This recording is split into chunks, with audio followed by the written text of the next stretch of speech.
Ikhwan dan akhwat yang dirahmati oleh Allah Subhanahu wa Ta'ala, Assalamualaikum warahmatullahi wabarakatuh. Inilah kunjungan Irena Center dan Indonesian Commercial Jockey melalui berbagai media di seluruh Indonesia dalam acara Membangun Peradaban Islam dengan siaran radio di Indonesia. Assalamualaikum warahmatullahi wabarakatuh. Waalaikumsalam warahmatullahi wabarakatuh. Bismillahirrahmanirrahim. Alhamdulillahi rabbil alamin. Wassalatu wassalamu ala ashrafil anbiya'i wal mursalin, imamil muttaqin, sayyidil ghurril muhajjalin, Sayyidina wa maulana Muhammadin wa ala alihi wa ashabihil mujahidin at-tahirin, amma ba'du. Saudara-saudara kaum muslimin rahimakumullah. Dalam kehidupan ini, pada satu sisi memang kita harus melaksanakan berbagai kegiatan amal ibadah. Tetapi pada sisi lain, kita juga harus menjaga jangan sampai amal ibadah yang sudah kita kerjakan itu dihancurkan oleh sikap kita sendiri. Bahwa kita sudah sholat, alhamdulillah. Bahwa kita sudah zakat dan memberikan sedekah, syukur. Bahwa kita sudah melaksanakan ibadah haji, thayyib. Apakah dengan demikian amal kita sudah menjadi banyak? Nanti dulu. Jangan berbangga hati dan puas diri. Pada kesempatan yang berbahagia ini, saya ingin menyampaikan satu hadis yang diriwayatkan oleh Imam Ad-Dailami, di mana Rasulullah sallallahu alaihi wasallam pernah bersabda, "Sittatu asya'in tuhbitul a'mal." Ada 6 perkara yang bisa menghancurkan amal yang sudah kita kerjakan. Salat yang sudah kita kerjakan itu, zakat yang sudah kita bayarkan itu, haji yang sudah kita tunaikan itu, bisa dihancurkan oleh 6 perkara ini.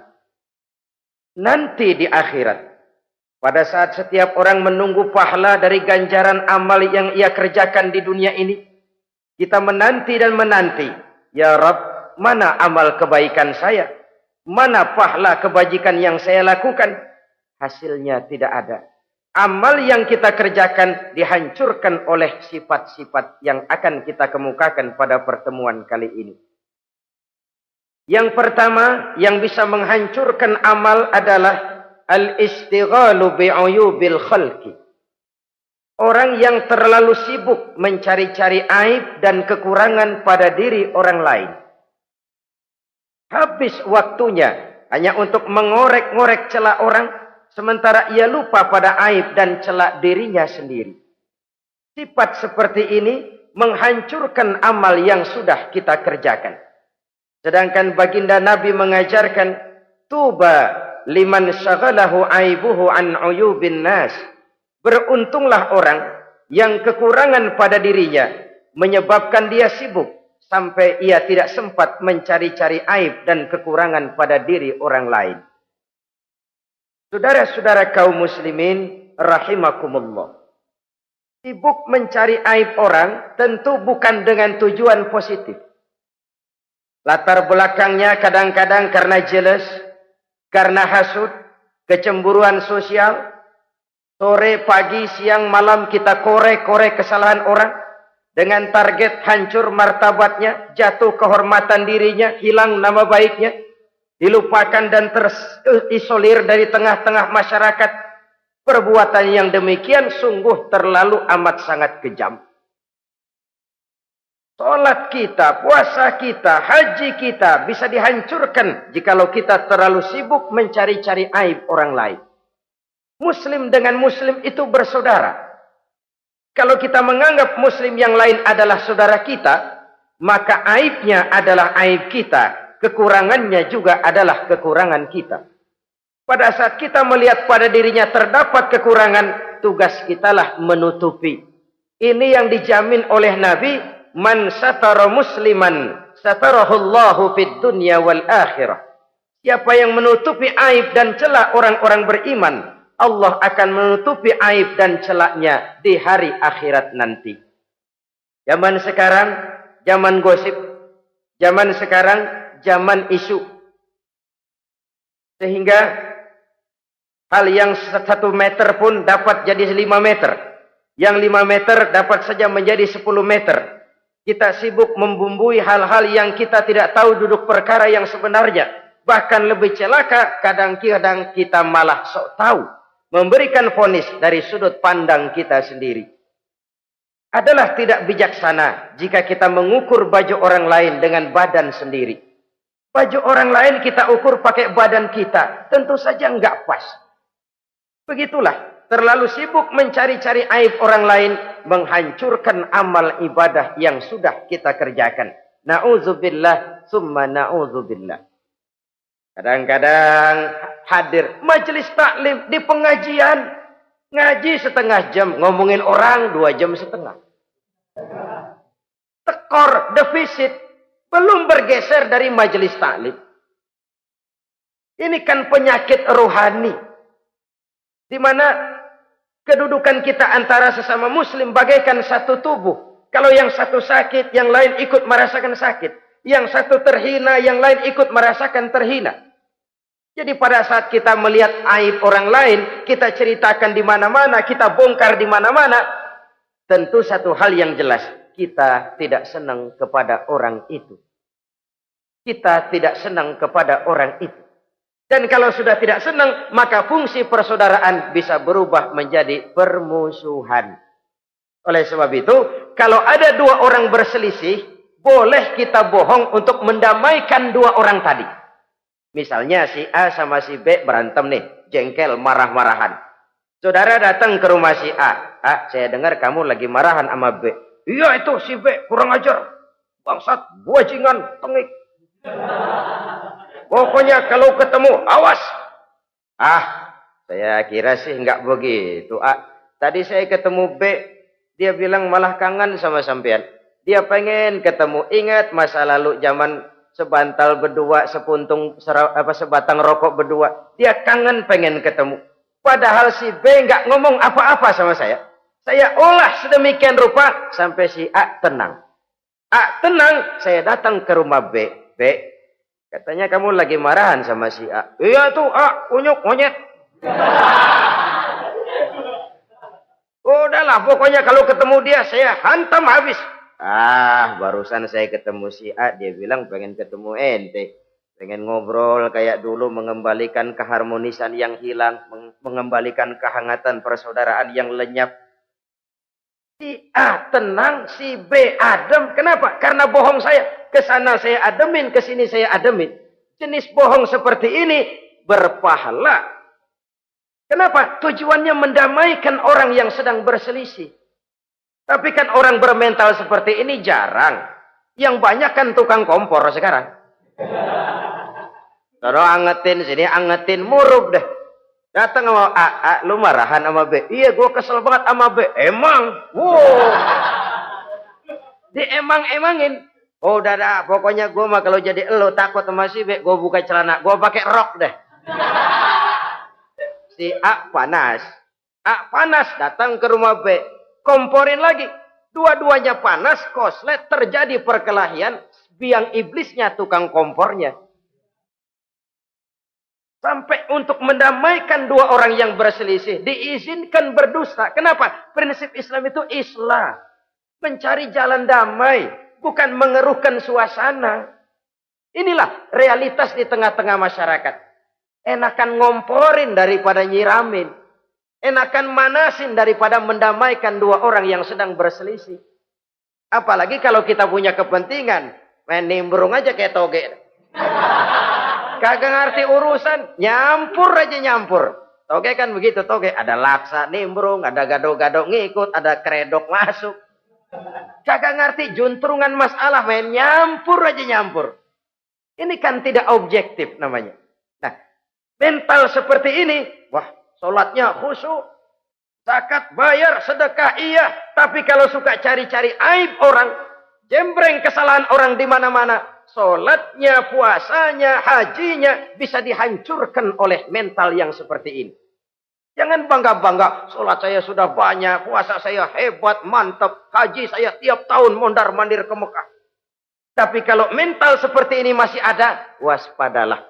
Amal yang kita kerjakan bisa hancur oleh mental, sikap mental kita sendiri. Ini yang pertama. Yang bisa menghancurkan amal, terlalu sibuk mencari-cari aib orang lain. Satu. Yang kedua, saudara-saudara, wa qaswatul qalbi. Orang yang hatinya keras, tidak mempan diberikan nasihat. Baik nasihat yang datang dari luar dirinya, ataupun nasihat yang datang dari dalam dirinya. Hatinya keras. Dikasih muka tembok, kulit badak, kuping kebo. Makhluk apa namanya itu? Wallahu a'lam. Rai gedek. Pantas ya kalau kita lihat sejarah, Islam itu turun di semenanjung Arabia. Sebagai test case. Masyarakat Arab 14 abad yang lalu dikenal keras, kasar, brutal, primitif. Dari berbagai aspek kehidupan. Standar, kalau di tengah masyarakat yang begitu keras Islam berhasil, masyarakat lain lebih mudah masuk. Rasulullah diutus di Cianjur, lalu dakwahnya sukses, saya nggak kagum. Paling-paling datang Nabi ke Cianjur disambut dengan ramah. Enggak, Rasul. Ayo nama kumaha Rasul wae, ayo nama itu. Pasti aman, damai, tidak ada cerita perang. Tapi Masya Allah, turun di tengah satu struktur sosial yang keras, kasar, primitif. Menghadapi orang yang hatinya keras seperti ini. Apa prinsip kebijaksanaan yang dilaksanakan oleh Rasul dalam menerapkan syariat Islam? Pertama, at-tadrij fit tasyri'.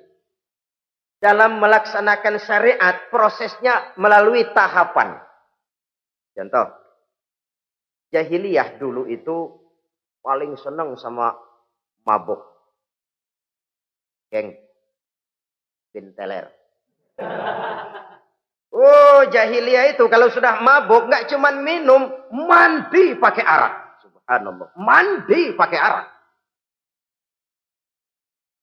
Menghadapi masyarakat yang seperti ini, apa strategi syariat Islam? Mula-mula ayat yang turun. Yas'alunaka 'anil khamri wal maisir, qul fihima ismun kabirun wa manafi'un linnas. Mereka bertanya kepada Muhammad tentang arak. Katakan, arak itu ada manfaatnya, tapi juga ada bahayanya. Bahayanya lebih besar daripada manfaatnya. Tidak diharamkan dulu, tidak. Cuman dikasih sen. Teler emang enak. Oh, melayang ke langit. Cuman ada bahayanya. Bahayanya lebih besar daripada manfaatnya. Dikasih gambaran, dikasih sen. Tidak diharamkan mutlak dulu, tidak. Bertahap dikit dulu. Nih. Urusannya begini nih. Ada manfaatnya, tapi ada bahayanya. Bahayanya lebih besar daripada manfaatnya. Jak rasio berpikir. Setelah tahu bahayanya lebih besar, kan dikit-dikit mulain jauh. Mulain ngurangin, jaga jarak. Setelah ada jarak, turun peringatan kedua. La taqrabus salata wa antum sukara. Jangan dekati solat kalau kamu lagi mabuk. Solat sehari semalam 5 kali. Berarti 5 kali mereka harus jaga diri. Jangan sampai mabuk. Makin jauh. Setelah jauh sekali, kira-kira tidak goyah, turun vonis. Innamal khamru wal maisir wal ansabu wal azlamu rijsun min amali syaitan fajtanibu la'allakum tuflihun. Arak itu najis, kotor, perbuatan setan. Jauhi, pasti kamu akan beruntung. Baru timbul hukum haramnya. Orang udah nggak kaget.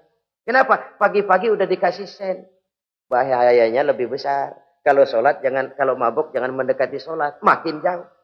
Ini tahapan. Sama juga kita kan. Begitu jebrol lahirnya cuman susu ibu. Gedean dikit sang Ambon. Kan gitu.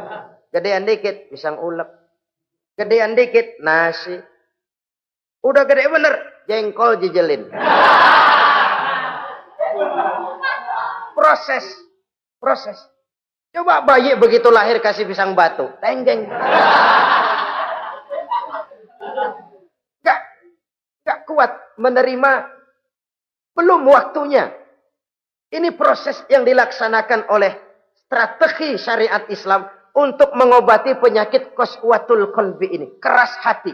Syariatnya bertahap. Tidak drastis. Tidak kalau sudah begitu ya mesti begitu. Tidak.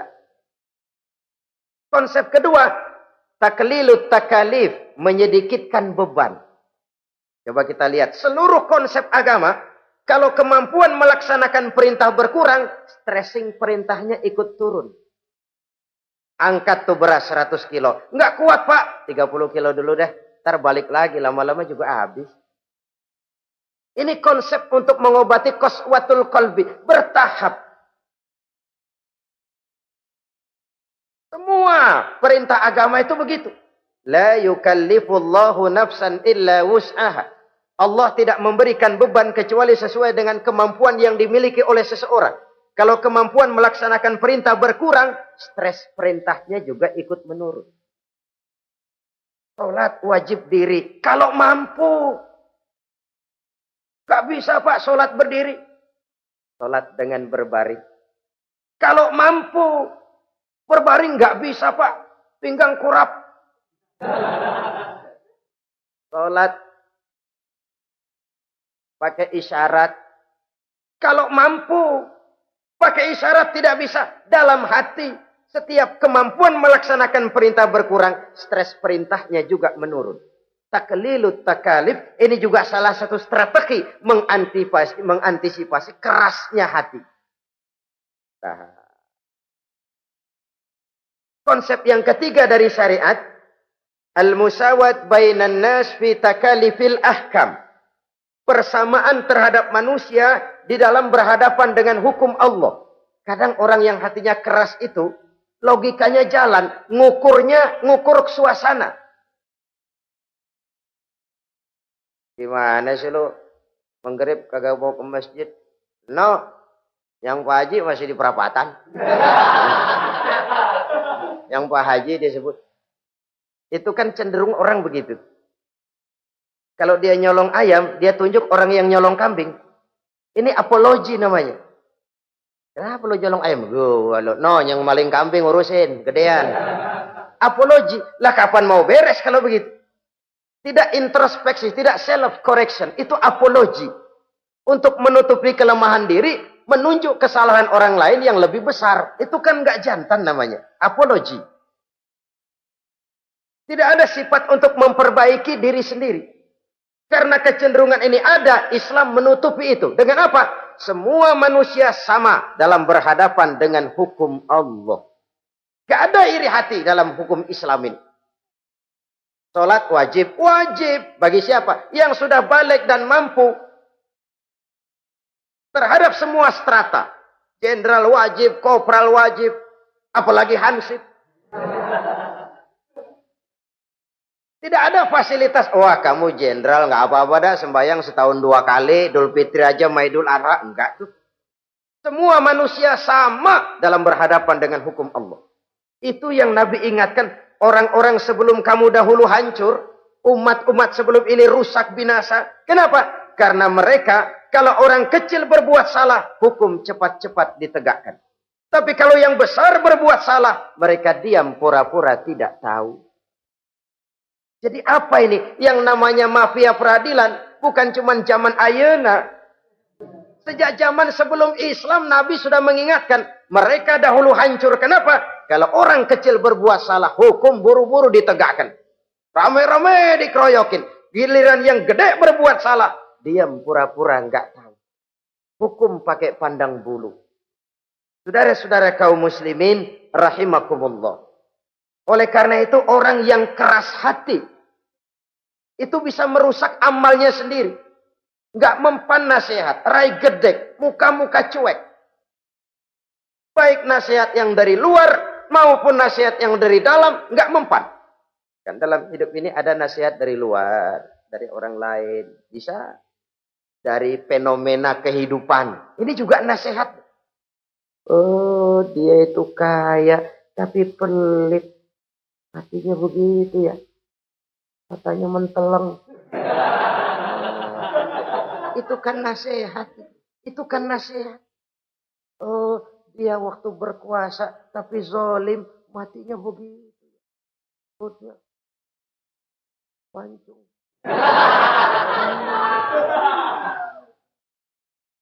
Fenomena kehidupan yang kita lihat, yang kita dengar, yang kita saksikan, itu semuanya bisa nasihat. Unzuru kaifa kana akibatul mukadzibin. Lihat kehidupan ini. Dunia ini kan sebuah sekolahan besar.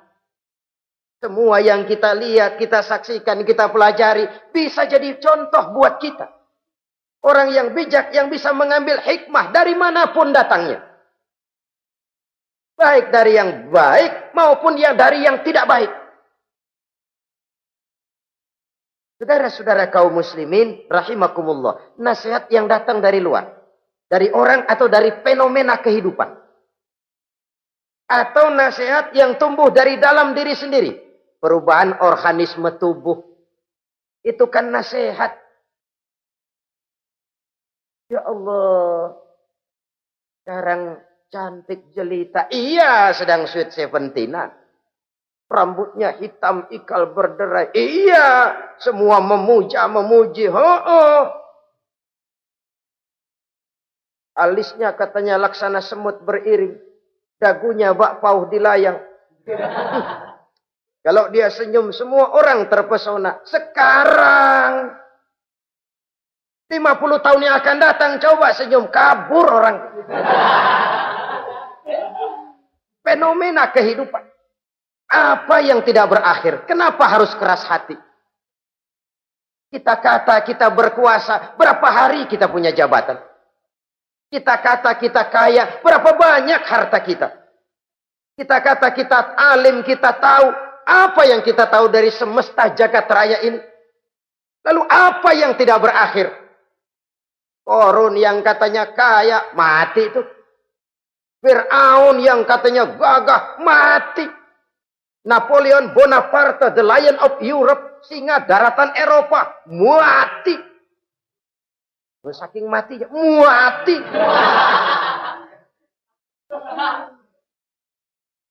Kenapa harus keras hati?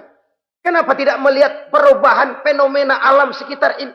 Apa yang tidak berakhir? Apa yang tidak selesai? Lalu apa yang mau kita sombongkan?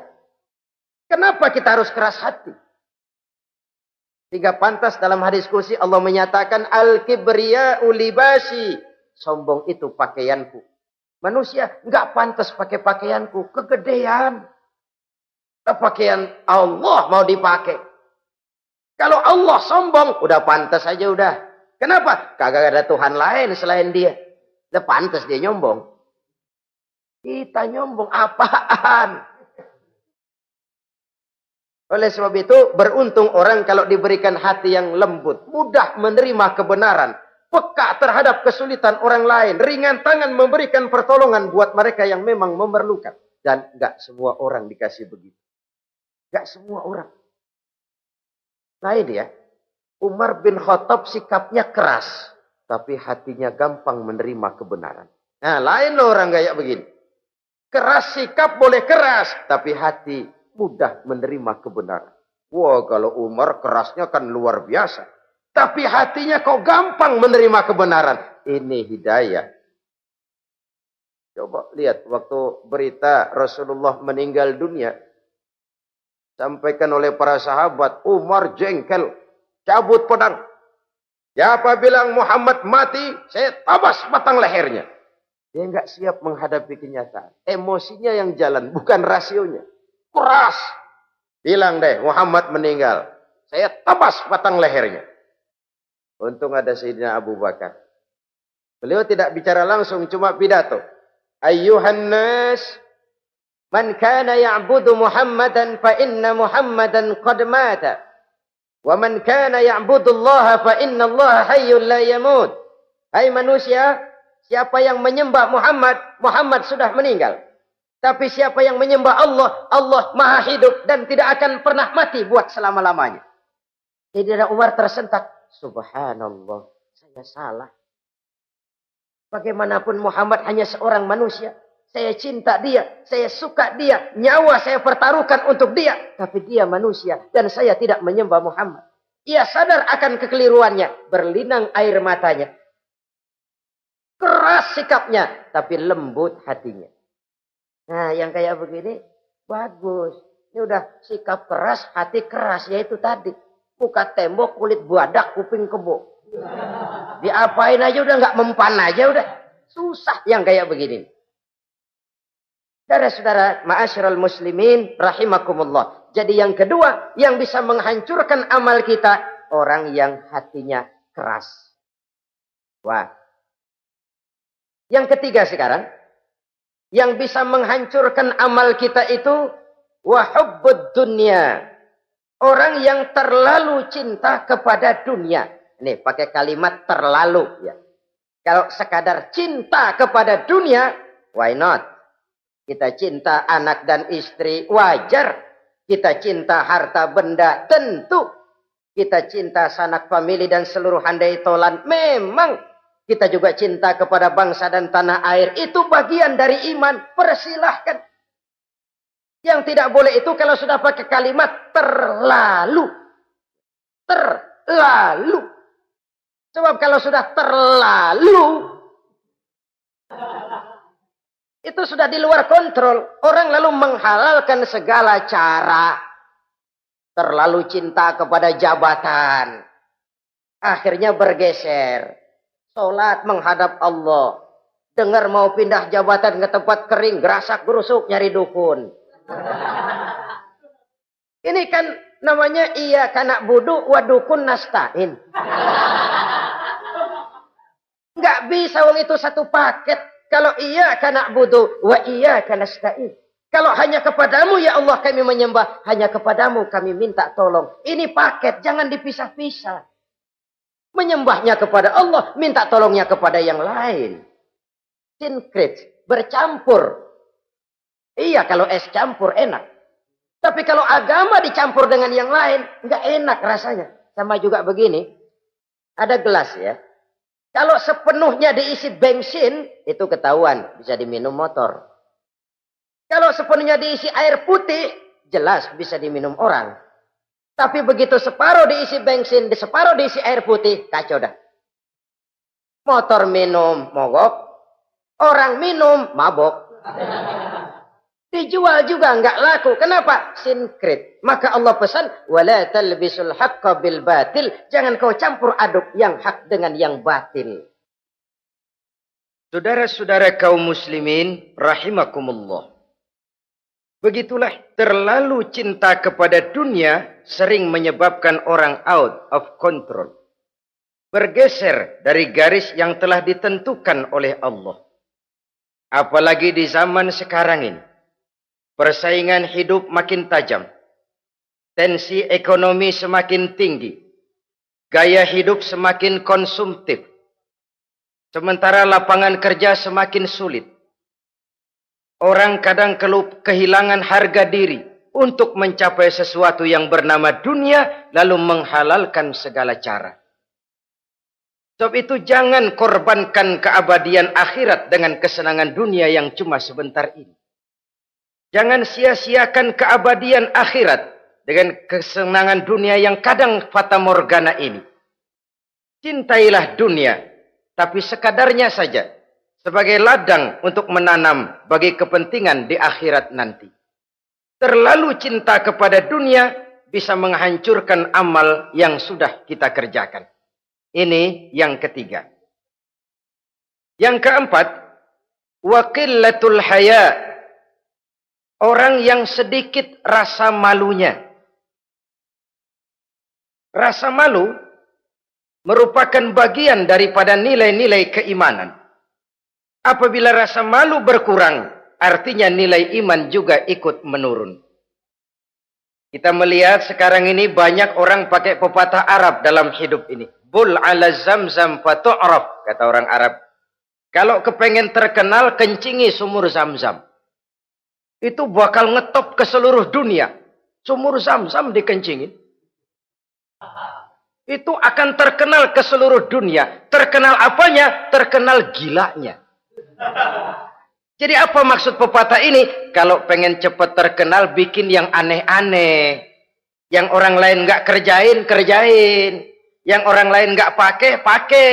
Nanti kan aneh, dilihat orang. Kalau dilihat orang kan cepat ngetop. Pantas apa tidak nomor 18. Yang penting terkenal aja dulu dah. Artinya apa? Rasa malu dikuburin. Rasa malu disingkirin. Kalau sudah sedikit rasa malu, tidak terhalang melakukan perbuatan-perbuatan yang negatif. Satu contoh. Tujuan utama diperintahkan berpakaian itu kan menutup aurat. Tapi Rasul pernah mengatakan, satu saat nanti akan muncul perempuan, nisaun, kasiyat, ariyat, ma'ilat, mumilat, ru'usuhunna ka'asnimatil bukhtil ma'ilat.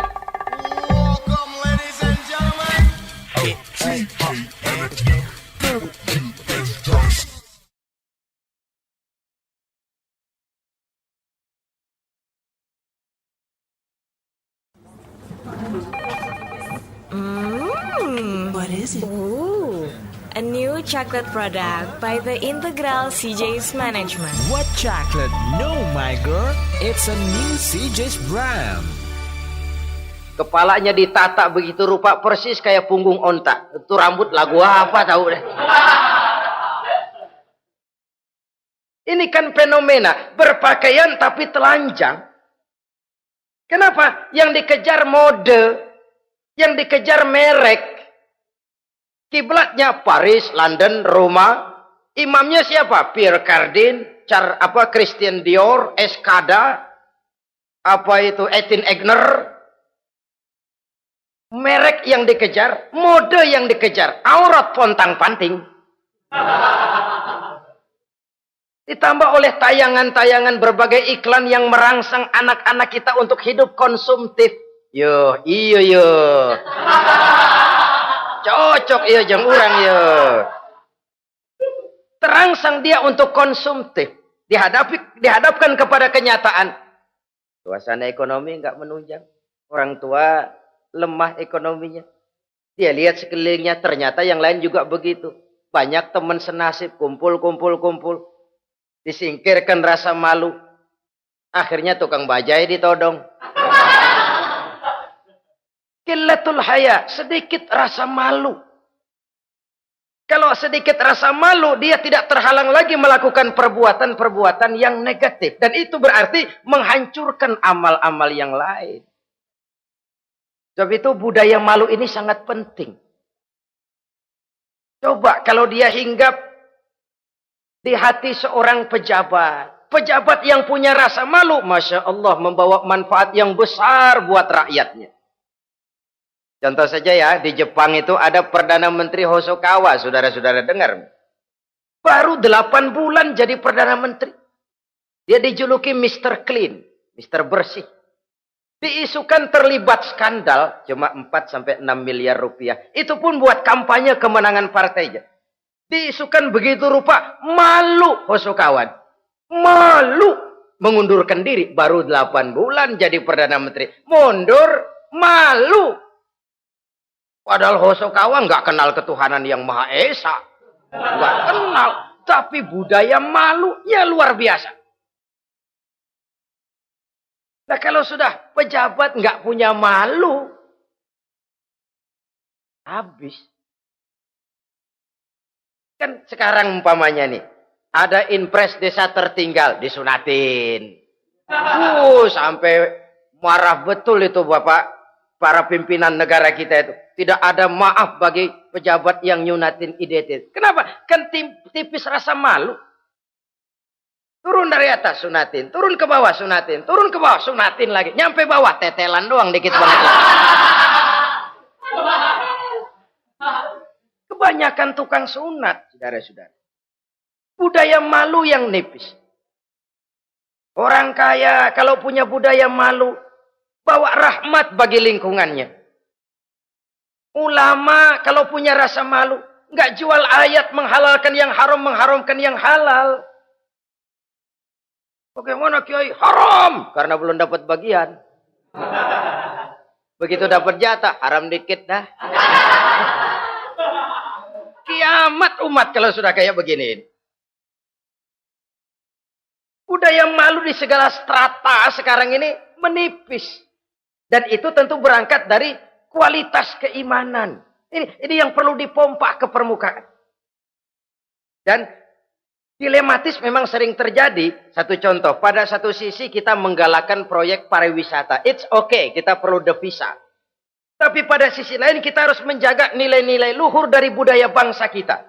Jangan sampai kemasukan wisata mancanegara, lalu budaya mereka yang tidak sesuai juga ikut kita serap. Bule masuk ke Indonesia, pakaian seenaknya, dia mau udah pantas aja udah. Perempuan ayab-ayaban ke pasar pakai kutang doang, bule pantas aja. Bocah kita ayab-ayaban ke pasar pakai kaos kutang, perempuan mana panok melulu.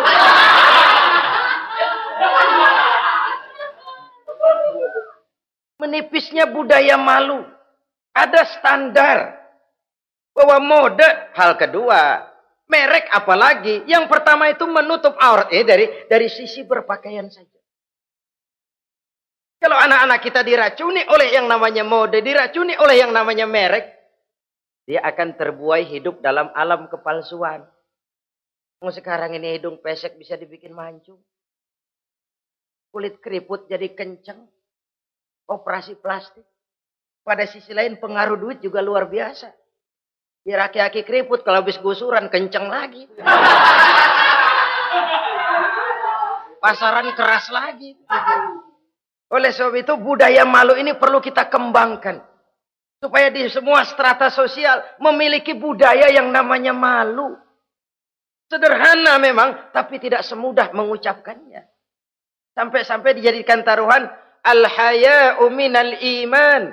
Rasa malu itu bagian daripada iman. Dan malu yang tertinggi, kalau sudah punya malu kepada Allah, itu puncak. Puncaknya di situ. Kalau cuma malu sama mertua, ngaling aja dikit, dia kagak tahu. Kalau cuma malu kepada petugas keamanan, terlalu banyak tempat yang mereka nggak lihat. Tapi kalau sudah budaya malu kepada Allah, tidak sejengkal tanah pun terhalang dari pengetahuan Allah. Ini nantinya juga punya pengaruh sosial. Sosial kontrol sekarang juga sudah renggang. Dulu kalau ada hal yang dianggap aib, satu kampung tahu. Malunya selebar awak. Sekarang budaya hidup sudah individualis.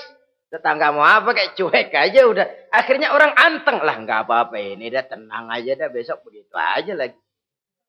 Sosial kontrol juga sudah agak renggang sekarang ini. Kalau dulu orang punya rasa sosial kontrol yang begitu dekat. Oleh sebab itu, budaya malu merupakan bagian daripada iman. Orang yang sedikit rasa malunya bisa lepas kontrol. Kalau dia sudah lepas kontrol, dia bisa melakukan hal-hal yang merusak amal perbuatannya sendiri. Oleh karena itu, pada pertemuan kali ini, saya juga mengajak, mari kita tumbuh kembangkan budaya malu ini. Saudara-saudara kaum muslimin, rahimakumullah. Yang kelima, yang bisa menghancurkan amal kita, watulul amal. Orang yang terlalu panjang angan-angannya. Hidup dalam bayangan. Kakinya tercabut dari alam realitas. Mengharap burung terbang tinggi, tapi punai di tangan cepat-cepat dilepas. Akhirnya burung di tangan terlepas, punai juga tidak datang. Terlalu panjang angan-angan. Hidup cuma nunggu keajaiban. Yang diwiridin jikalau. Orang sudah kemana-mana dia masih anteng. Jikalau andai kata umpama misalnya. Islam bukan agama orang pemalas yang selesai sholat lalu berpangku tangan. Ada orang yang cuma sujud saja rezekinya mengalir. Ada. Ada orang yang cuma munajat di keheningan malam. Rezekinya mengucur. Ada. Tapi kan bukan kelas kita. Itu kelas antara dia dengan Allah, tidak ada jarak lagi. Orang-orang yang batinnya bersih. Doanya didengar. Permohonannya dikabulkan. Permintaannya cash. Kalau kita bisa bayang cuma nadah doang. Nggak mau usaha. Paling banter orang undang tahlil kita. Sebesek campur geretan udah. Kita ini tahap yang bekerja, berusaha, berdoa, tawakal. Pernah dalam satu sholat Jumat Rasulullah di masjid, ada seorang sahabat Badui datang dari pedalaman mau sholat Jumat, turun dari onta cepat-cepat masuk ke masjid. Ditegur oleh Rasul, ontamu sudah kamu ikat? Belum ya Rasul. Kenapa? Saya tawakal kepada Allah. Marah Rasul. Keluar. Ikat ontamu. Masuk lagi ke masjid. Baru tawakal. Sederhana sekali. Tapi inilah gambaran kehidupan. Ikat ontamu baik-baik. Baru tawakal. Kalau nggak diikat. Udah tawakal. Terus hilang. Tawakalnya salah. Sudah diikat rapi-rapi masih hilang juga. Nah, tawakalnya benar. Sudah usaha, sudah ikhtiar. Toh hilang juga. Gambarannya sederhana. Ikat ontamu baik-baik. Lalu masuk ke masjid. Barulah engkau bertawakal. Jangan onta dibiarin keliaran lalu tawakal. Tawakalnya yang salah. Saudara-saudara kaum muslimin. Rahimakumullah. Islam mengajarkan keseimbangan. Kita wajib berusaha. Tapi tidak wajib untuk berhasil. Hasil itu hak prerogatifnya Allah. Berusahalah sebagaimana harusnya di satu sisi. Tapi minta tolonglah kepada Allah di sisi lain. Ada keseimbangan. Orang yang terlalu panjang angan-angannya biasanya malas bekerja. Terangsang ngejar kerjaan yang gede, yang kecil kagak dikerjain. Akhirnya yang kecil lewat, yang gede kagak datang. Padahal rezeki itu kan yang penting mudawamahnya ya. Rutinnya. Biar banyak tapi begitu sekali datang banyak. Begitu stop 10 tahun kagak datang terus. Sengsara juga. Yang penting mudawamah. Continue-nya itu. Biarin duit sih banyak. Asal rutin aja. Gak apa-apa. Tulul amal. Terlalu panjang angan-angan. Hidup di alam bayangan. Terlepas kaki dari akar kenyataan. Hidup ini kan kenyataan. Harus dihadapi secara nyata. Islam ini agama yang wajar. Hiduplah secara wajar. Jangan melakukan sesuatu yang memang bukan makom kita di situ. Artinya apa? Kalau memang kita cangkir. Lalu minta air seember. Kan lebihnya mubazir. Cangkir minta air diisiin seember. Buat apa lebihnya? Bukan makom kita. Jangan tercabut dari akar kenyataan. Siapa sih kita ini? Jangan ibadah baru ala kadarnya. Sikap udah kayak wali. Iyalah kalau wali cuma sujud. Permohonannya makbul. Kenapa? Dia dengan Allah itu nggak ada jarak. Kita, lapisan dosa kita yang bikin jarak. Makanya sering dijelaskan ya. Kalau ada hadis. Siapa yang baca Bismillahirrahmanirrahim. Dia lewat di atas air. Beku itu air. Dia bisa jalan di atas air. Bismillah saja bisa jalan di air. Tapi kan soalnya kemudian. Bismillahnya orang yang bagaimana. Model kita. Maaf lah. 1000 kali baca Bismillah. Lewat di empang tenggelam kita. Bukan bismillahnya yang lain. Yang baca mentalnya, pribadinya yang lain. Makom kita belum di situ. Kalau memang makom kita masih harus berusaha, berusaha. Bahwa nanti Allah berikan rizki lewat jalan yang tidak kita sangka-sangka. Itu sih urusan Allah. Itu sih haknya Allah. Tapi urusan kita harus berusaha sebagaimana harusnya kita berusaha. Ya, emang jodoh dari Tuhan, apanya pakai nyari, dan ntar juga aja datang. Datang cuma nenek-nenek kali.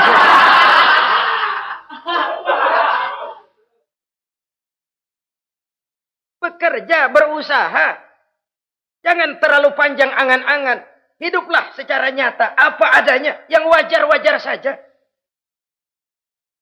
Tinggal di gubuk reot, hidup pakai gaya jet set. Ngagul dah. Sama merek mobil kenal banget, mobil orang-orang. Udah bukan main kalau ngomong dah. Di atas awan hidupnya.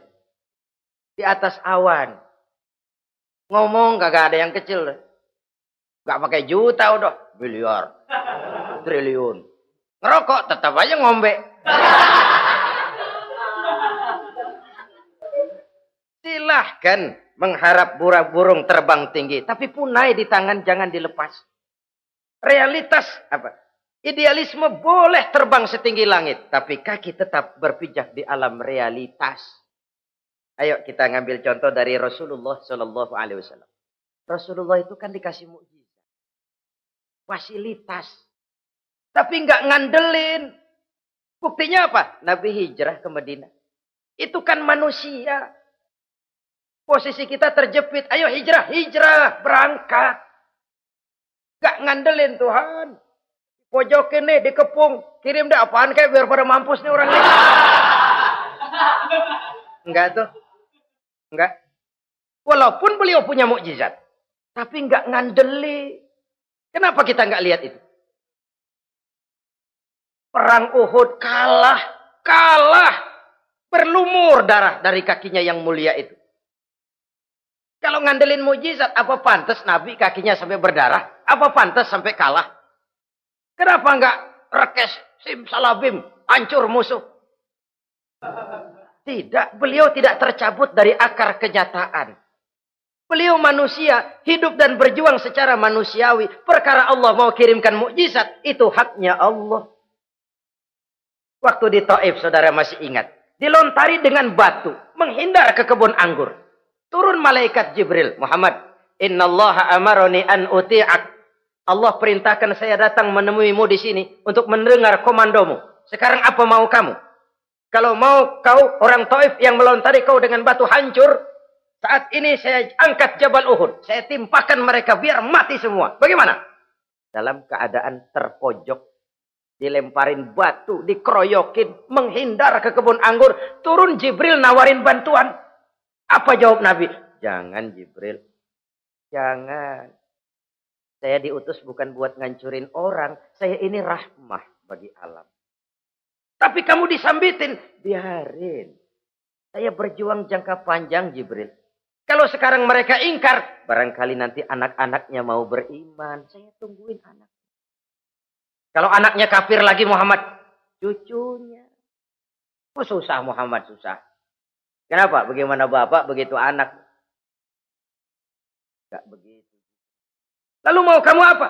Saya mendoakan mereka. Allahumma hdi qaumi fa innahum la ya'lamun. Ya Allah, berikan hidayah kepada mereka yang nyambitin saya. Karena mereka enggak tahu. Disambitin, berdarah, yang nyambitin didoakan. Pada satu sisi ini menunjukkan tingginya akhlak Nabi.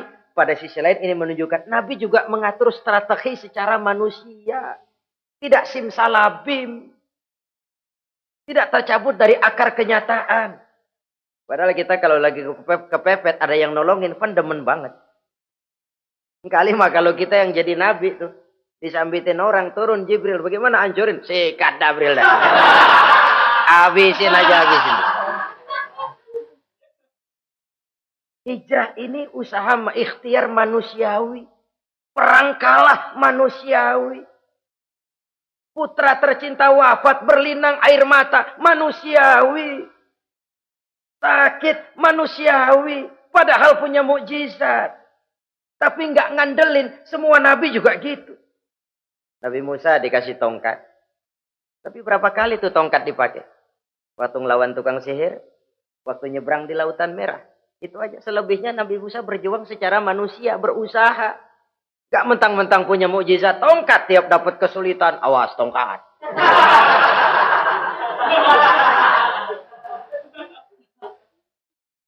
manusiawi. Ini Rasul.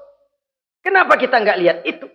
Kenapa kita lalu tercabut dari akar kenyataan dan hidup dalam khayalan?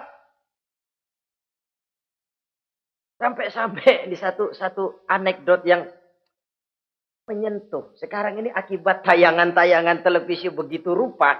Ada seorang bapak ditanya sama anaknya. Pak, Tuhan sama Batman kuatan mana sih?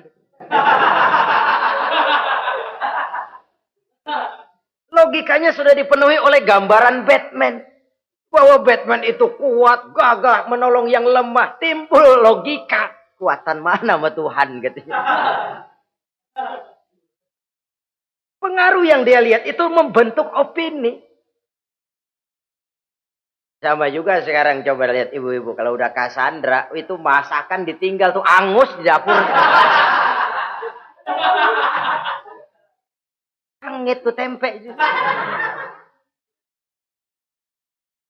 Saudara-saudara kaum muslimin, rahimakumullah. Begitulah yang kelima, yang bisa menghancurkan amal kalau orang terlalu panjang angan-angan. Hiduplah secara wajar karena Islam memang agama yang wajar. Jangan melakukan sesuatu yang memang bukan makom kita di situ. Jangan melakukan sesuatu yang memang bukan posisi kita di situ. Kullun ya'mal ala syakilatih. Jangan minta ayam menggonggong. Jangan minta kambing mengeong. Bukan bagiannya. Bukan bidangnya. Sama juga orang ngomong, apaan mubalik kerjanya ngomong doang. Sekarang kan zaman pembangunan. Mana ada mubalik ngurus irigasi.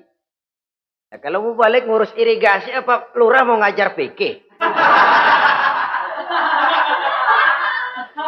Jangan tercabut dari akar kenyataan. Toh prinsip modern saja mengajarkan the right man on the right job. The right man on the right place.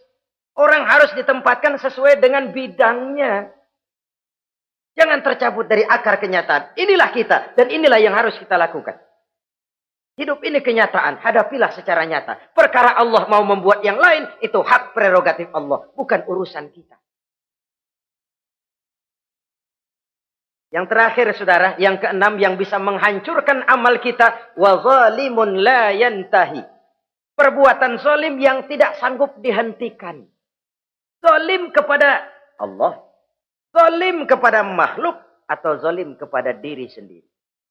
Ada orang zalim kepada Allah. Begini banyak nikmat yang diberikan Allah. Nggak sanggup dah kita ngitungnya. Dari bangun tidur sampai tidur lagi nikmat nggak pernah berhenti itu. Bahkan kita tidur sendiri.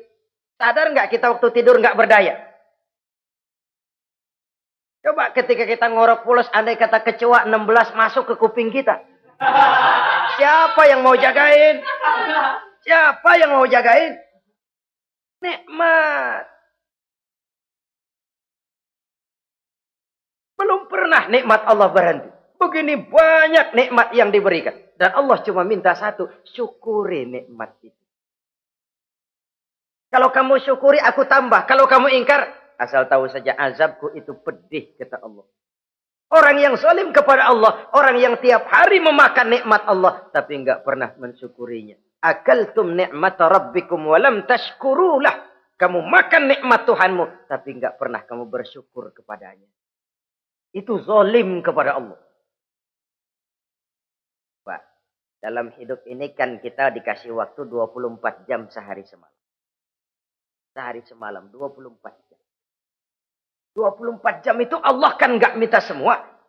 5 waktu saja kau lapor kepadaku. Sholat. Sholat kalau bagus, 10 menit kan. Aroda tuh sholat bagus.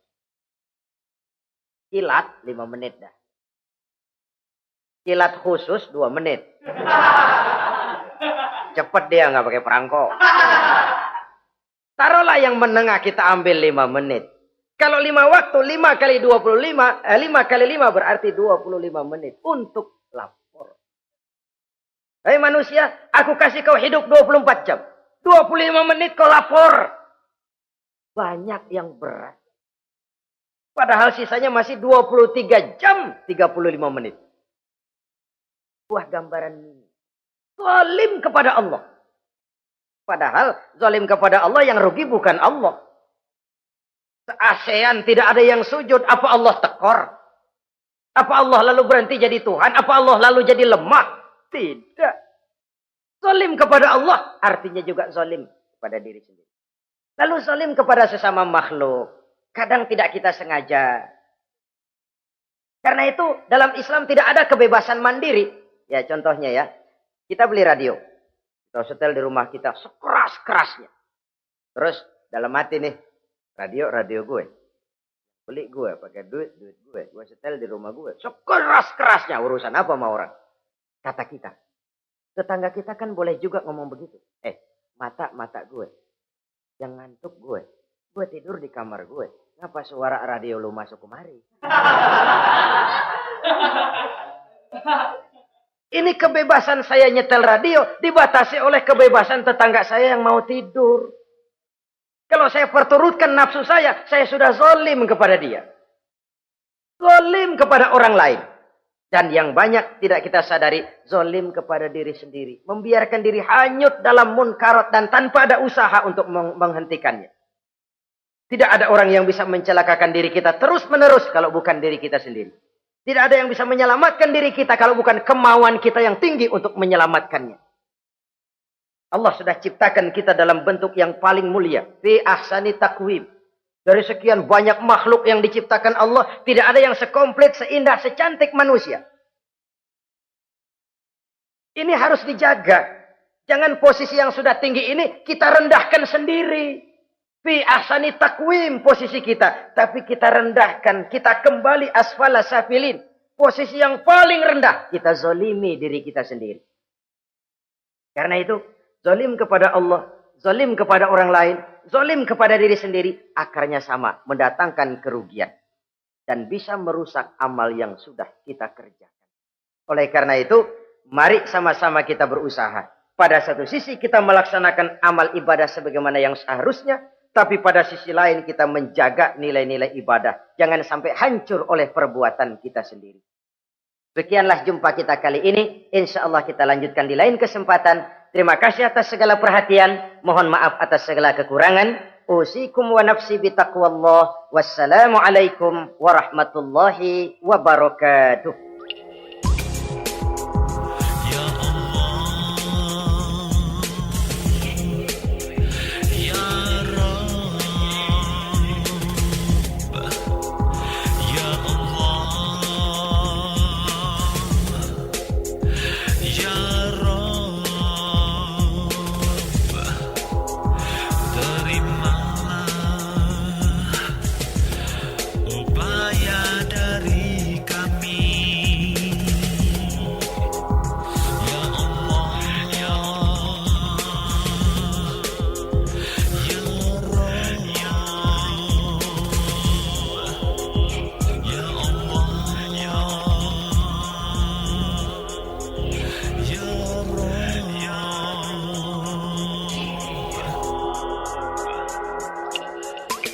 Ikhwan dan akhwat yang dirahmati oleh Allah Subhanahu wa Ta'ala, demikianlah kunjungan kami dalam acara Membangun Peradaban Islam dengan siaran radio di Indonesia. Syukur Alhamdulillah atas nikmat Islam dan indahnya persaudaraan yang Allah karuniakan kepada kita semua. Semoga ilmu milik Allah dapat membentengi akidah kaum muslim dari berbagai upaya penyesatan. MPI DSRI ini merupakan komunikasi dan jabat erat di antara kami, Irena Center, Indonesian Commercial Jockey, serta berbagai media di seluruh Indonesia.